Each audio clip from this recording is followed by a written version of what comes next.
But there's always a but. And as soon as they say that, you'll hear, but we have to make sure they're operated safely.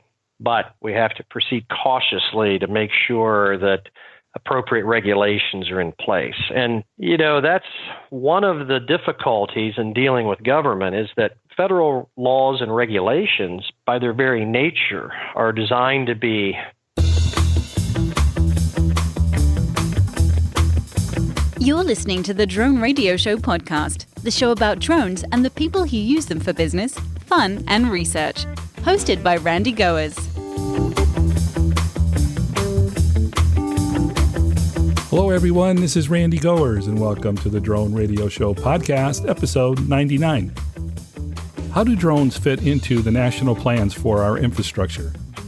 For that question, we turn to Brigham A. McCown, Chairman and founder of the Alliance for Innovation and Infrastructure. AII is an independent national educational organization dedicated to identifying our nation's infrastructure needs, creating awareness of those needs, and developing public-private partnerships to address the issues. Their goal is to create higher standards by promoting innovative technologies and safer outcomes for national infrastructure projects. Brigham has more than 28 years of executive management, legal, and operational experience at the local, national, and international levels of government. In addition to serving as chairman of the Alliance for Innovation and Infrastructure, he also serves as the chairman and CEO of Nouveau Inc. and is a managing shareholder of Kilgore and McCown. He's a former senior executive at the United States Department of Transportation and current entrepreneur and philanthropist. Drones have surfaced on the Alliance's radar as a promising innovative technology and because of the potential to support our country's infrastructure goals. Brigham is here to talk about the Alliance for Innovation and Infrastructure, its mission and objectives, and how drones fit into the overall agenda. Before we hear from Brigham, I wanted to remind you that I recently launched a funding campaign on Patreon.com. As you know, this podcast is free, but there are production costs, and Patreon provides an easy way for listeners to support the show. Go to patreon.com/drone radio show for information. But for now, let's get to today's guest and hear about drones and the Alliance for Innovation and Infrastructure. Let's pick up the interview where I asked Brigham to introduce himself. I'm Brigham McCown, and I am the founder and the chairman of the Alliance for Innovation and Infrastructure. And that's an independent national educational group dedicated to identifying our nation's infrastructure needs. Brigham, why was there a need to create this organization? Well, after being in D.C. for a number of years and being inside government and outside of government, I felt that infrastructure was being neglected by the policymakers and decision makers. And there was a lot of talk at each other, but people weren't really discussing important policy issues in Washington. And one of those issues that we felt wasn't being addressed was infrastructure. How does the organization fit into the government structure? Is it a nonprofit organization or an independent organization? We are a nonprofit organization, and it is independent, and it's nonpartisan. So our executive director is a former Obama administration official. I'm a former Bush administration official and a Trump transition official. And so we have people on both sides of the aisle, and that continues throughout our organization. You'll see that we have Democrats and Republicans, and the point behind that is there are issues where both parties agree, and that's infrastructure. Who would you consider to be the primary consumers of the information? There are a couple different primary consumers of our information. We develop certain materials that are intended for the inside the Beltway crowd, if you will, for Congress, for the executive branches, for others who want a deep dive on policy. And then separately, we also have information for the general consumer, people that are stuck in traffic, people that understand infrastructure, or they're interested in drones or autonomous cars, or why are airport lines so long. And so we try to tailor our information to a couple different groups. How is it used? To inform and educate, or to help formulate policy or allocate budgets? We have a couple different products. The majority of what we put out is for informational purposes only. We'll raise an issue that we think is very important, and we are quick to point out what differing sides say. Sometimes we make recommendations, but sometimes we don't. oftentimes we put a product like a paper or a podcast out there ourselves because we're wanting people to get involved. And we don't always know the answer, but we think it's important to have the conversation. Now, the term infrastructure is pretty broad. So when I say infrastructure, what does that mean to you and to the Alliance for Innovation and Infrastructure? Yeah, infrastructure is pretty broad. You're absolutely right. So infrastructure includes transportation, what we think of as traditional brick and mortar highways, bridges, roads, airports, et cetera. But it's also much broader than that. It's the energy infrastructure, how we get our electricity, how we get our gasoline. It also has to do with how we plan our urban centers. How do we plan mixed-use developments? Where do people live? How do they get to work? How are buildings constructed? How do we access the internet? All of those things are infrastructure. And so the topic is pretty broad, and we do dive into a pretty broad set of industries. Does the Alliance have a role in the administration's $1 trillion plan to upgrade the nation's infrastructure? We're not associated with the government in any way. We don't receive any government funding, and we're certainly not there to take a side necessarily. If we were, we really wouldn't be nonpartisan. But the whole point of founding our nonprofit was to raise the profile of infrastructure, because several years ago, people were not talking about infrastructure. They were not talking about transportation, and that's sort of the purpose behind its creation. So by doing that, we're excited now that people are talking about infrastructure, and now we have to figure out how to make those improvements. So how do drones fit into what the Alliance is trying to achieve? Well, AII is both an infrastructure nonprofit, but we're also an innovation nonprofit. So, as our name suggests, we're the Alliance for Innovation and Infrastructure. And to that goal, we believe that there is a lot of cutting-edge technology that can be highly disruptive to the way we currently operate. And disruptive isn't a bad term. The first time I heard disruptive technologies, I thought, well, that must be bad. But no. It's really talking about how we transform technology, and utilizing drones offers many industries opportunities to be more efficient, to be more effective. And those are things that our organization wants to encourage. What has the Alliance been doing to achieve that objective? Like the internet and GPS before, drones are evolving beyond their military origin to powerful business tools with unlimited commercial applications. And to that end, one of the things we're putting out is discussing with government entities how to change regulations, which were written decades ago that don't take into account drones. And how does the government encourage technology adoption instead of discouraging it? And that's one of the main factors that is kind of holding back the use of commercial drones, is the fact that the FAA's aerospace regulations were created without contemplating drones, and so they don't fit in, and they're not allowed in many cases. I hear that too from the commercial side. So how does the Alliance help to address this challenge? Well, right now, we're pointing out in various initiatives that we're undertaking, trying to educate government entities and others who are interested, or what Washington calls stakeholders, and what they need to do to change regulations to make them easier to incorporate drones. And if I may, drones can be used in ways that many people haven't thought of in the past. Instead of doing a bridge inspection by putting a man 100, 200, 300 feet in the air, you can very quickly fly a drone to inspect. Pipeline right-of-ways can be inspected. Traffic conditions can be monitored. And the list just goes on and on and on. But unfortunately, regulations, the way the government regulates, is very cautious and slow. And that tends to discourage innovation rather to encourage it. Are there ways for commercial users or organizations to work with the Alliance to promote sound regulations? Absolutely. And what we're finding as we reach out there is that there are industries contemplating drone use that we hadn't even considered. And, the consumer drone market was one that has really taken off in recent years. And not just talking hobbyist drones, but there's plenty of room for growth in the commercial sector. In many cases, people have great ideas, but they don't know how to get them incorporated into government regulations. And for example, 5 years ago, local energy companies were using $2,500 an hour helicopter crews to inspect their right-of-way. But now you can use a drone at significantly reduced costs. So Goldman Sachs has forecast that the drone industry will grow to over $100 billion, which is pretty significant in the not too distant future. What's the best way for people to reach out to the Alliance if they have questions or want to work towards common goals? We have a pretty robust online presence. We found that to be very efficient and effective. So if you go to our website, which is simply aii.org,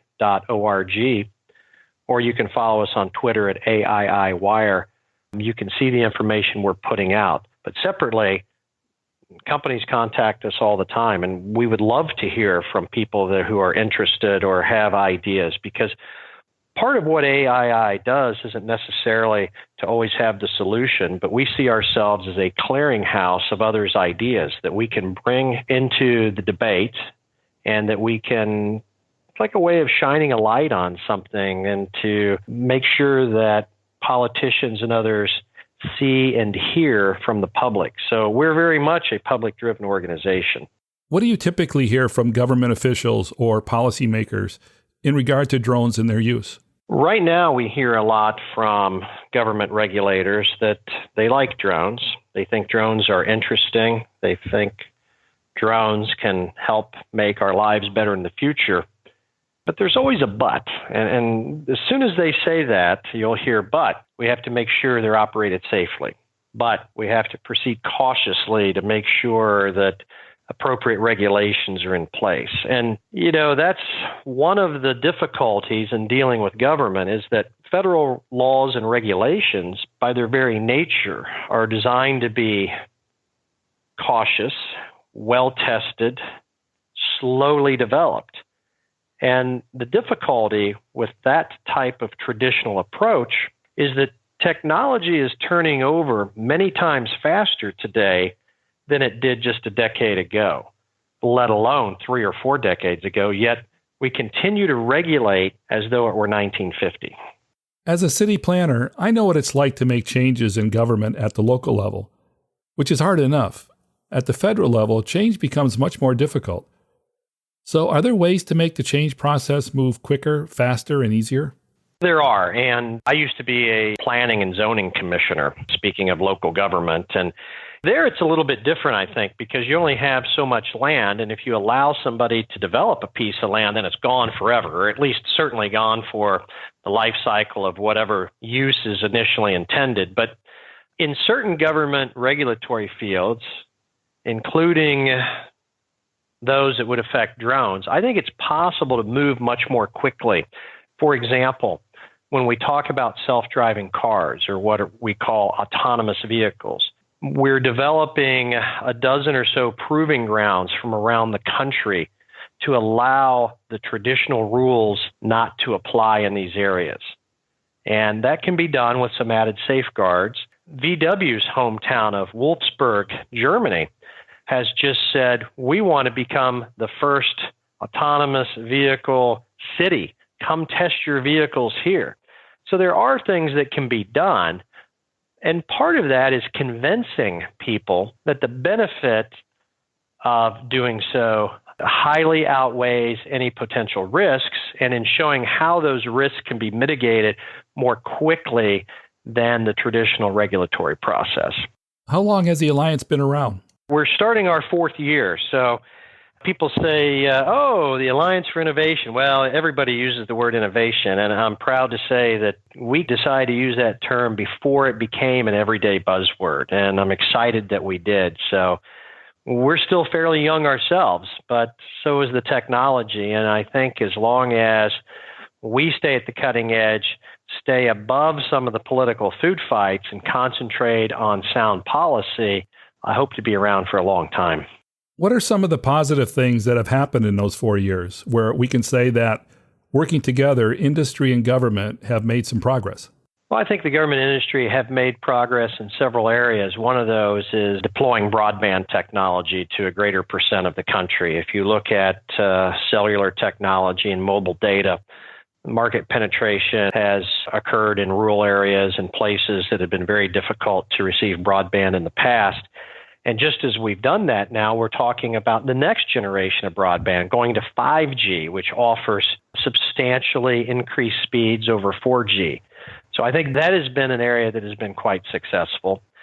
Yet in other areas, I'd like to say we've really moved the ball forward, but things are pretty stuck still. And that has to do with how we treat our roads, our bridges, our highways, investing in ports.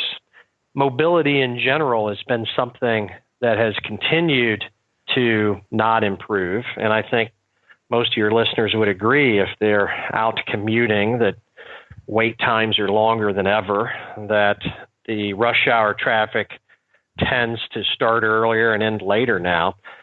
So when it comes to transportation, I'm afraid we haven't made very good showing yet. One of the big areas of opportunity seems to be in infrastructure inspections, but many applications require that the drone be able to fly beyond the visual line of sight of the operator. Have you seen any movement in the regulations along these lines? There have been some, but things have been coming along slowly. But I am pleased to say we've been making some progress. For example, there are a couple major railroad companies that have been authorized to use drones beyond line of sight. And what those drones do is they are looking ahead of the train on the tracks for inspections. And that's pretty neat, because with high-speed cameras and other devices that we have now, drones can identify potential hazards to track conditions. They can alert you to the potential of a vehicle stuck on a crossing in sufficient time for the train to be able to stop. From the Alliance's perspective, what are the opportunities and challenges in the commercial drone industry today? I think there are significant opportunities moving forward. The challenge is going to be to convince both regulators and the public that drones are safe. Google wants to deploy drones to deliver products to your home. As a retired military pilot myself, we had something we always called big sky, little plane theory, and that means that no matter how big the sky is, two small planes tend to want to occupy the same airspace at once, and you have to watch out lest you collide. And I think there are some significant challenges to widespread drone deployment that will have to be made. How do you deconflict airspace? How do you deconflict airspace from other drones, not just drone to plane or helicopter? So there is commercial application, but I'm still not convinced the technology is there just yet for every industry to be able to use drones. That said, to your point, I think transportation entities and others can start using drones pretty quickly if we can get the government to modify some of the regulations that, like I say, have been in place since the 1950s. Moving forward, what do you see as the big question marks or issues that need to be addressed? Well, as technology continues to develop, a couple cutting-edge things that are out there today are starting to percolate into the public view are something that's called the V2V communications. That's vehicle-to-vehicle communications, as well as smart highways. And the premise of both is relatively the same.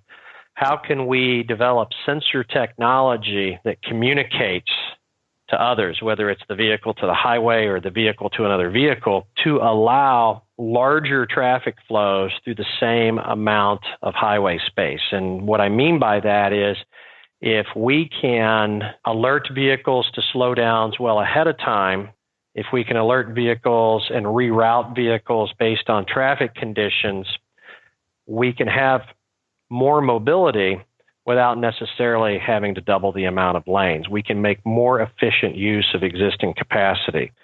There are some large proponents of those.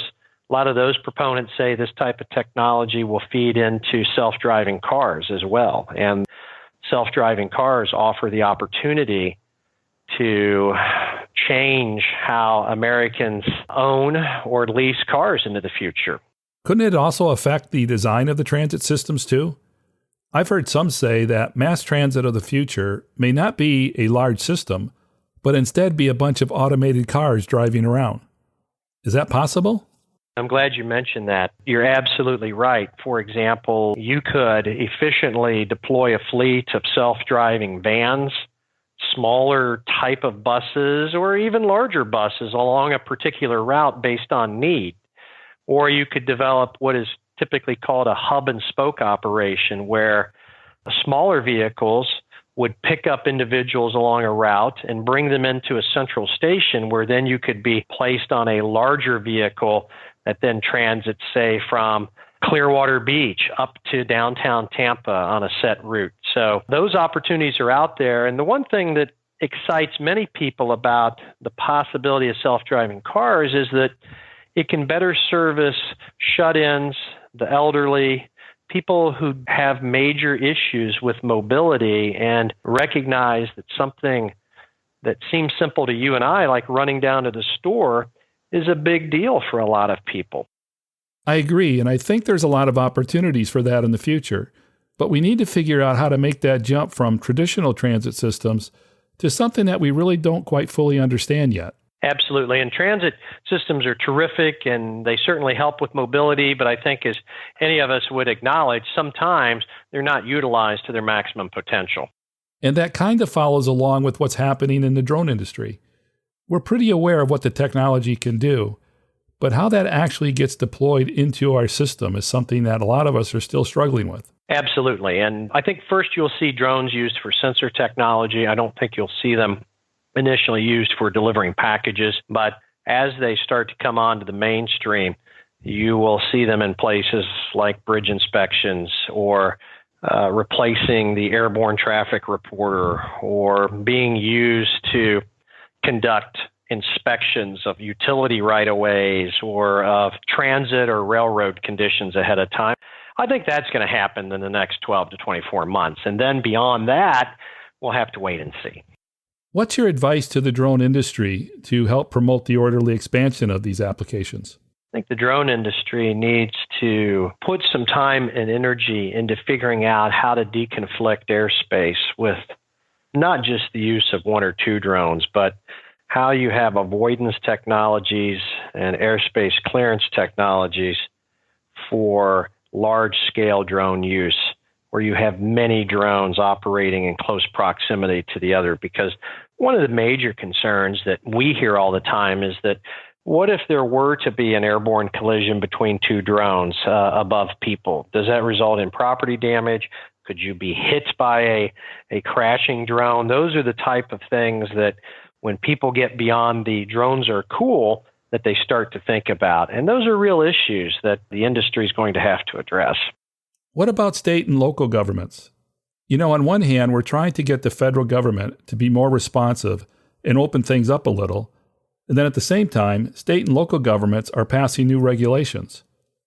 What's your thoughts on these challenges? Yeah, and the conflict between state, local, and federal law and regulations does come up, because ideally you want the same set of laws and regulations to apply to transportation in Georgia that apply in Florida. You have many places where cities are built along state lines, or that a commercial operator wants to be able to learn one set of standards and be able to operate across the country with those. So that is certainly an important part. And what I think all regulators want to avoid is what they refer to as a quilt work of regulatory policy, meaning that each square or each different jurisdiction is different.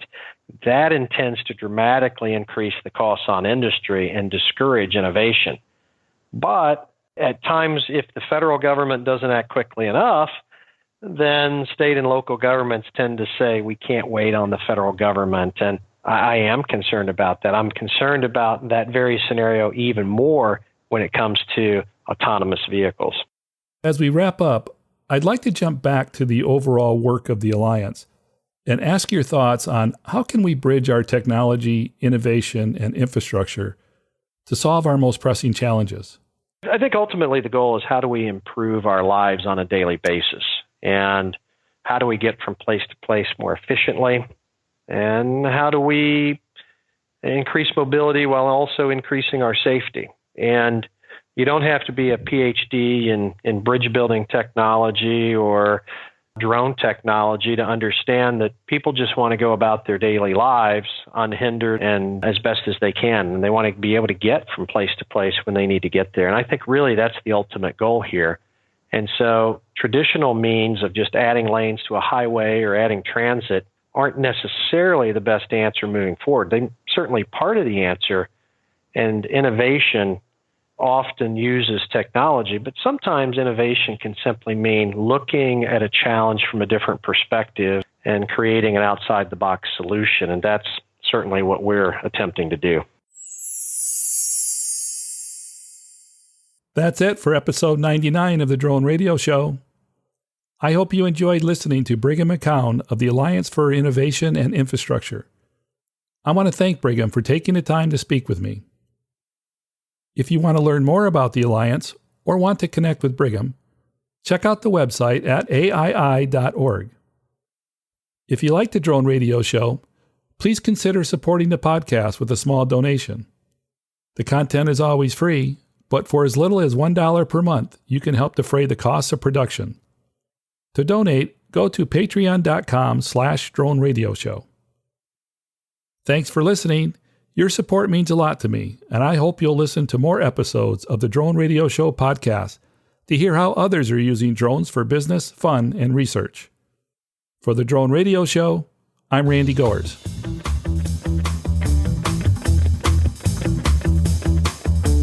This has been the Drone Radio Show podcast. More information on today's show can be found on our website at www.droneradioshow.com. If you're using drone technology for business, fun, or research and would like to share your experience on the show, please visit our website and fill out a guest appearance application. And don't forget to follow us on your favorite social media channels.